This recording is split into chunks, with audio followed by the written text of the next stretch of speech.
Tron Catalyst is now here, and a huge thanks to Big Fan Games for giving me early access and a key to test this out on the Steam Deck. Tron Catalyst is a story-driven isometric action-adventure that drops the players into a collapsing arc grid, blending identity disc combat, high-speed light cycle chases, and a rich narrative from Bithell Games. Why this isn't verified ahead of its release, I do not know, but it is absolutely perfect on the Steam Deck. However, we can't quite hit 90 frames per second at the graphic settings that it's giving us, which does seem to be the highest available. Not that we have much choice on the Steam Deck.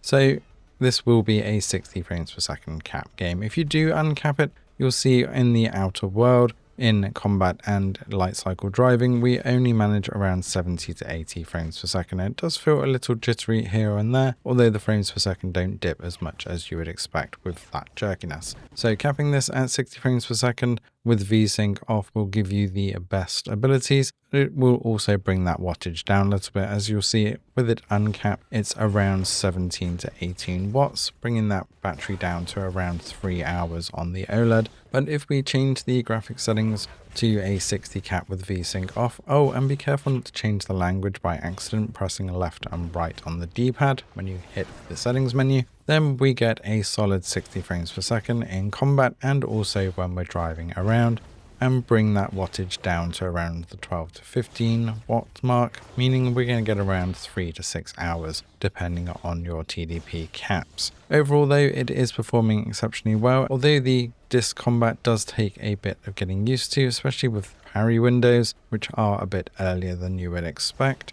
And driving around on the light cycles isn't as easy as it would seem in that isometric view, but it is still fun, although you do end up bouncing off of a lot of things. But overall, this does definitely deserve a verified Steam Deck tag, so hopefully we'll see that in an update soon. But for now, you can rest assured that diving in on deck is going to give you no issues at all. Let us know in the comments below if you're going to be picking this up, and if you do, please use the link in the description or comment below. I'll leave you with a bit more of the gameplay here so you can get a better feel for the game and performance without me talking. Thanks for watching, and see you in the next one.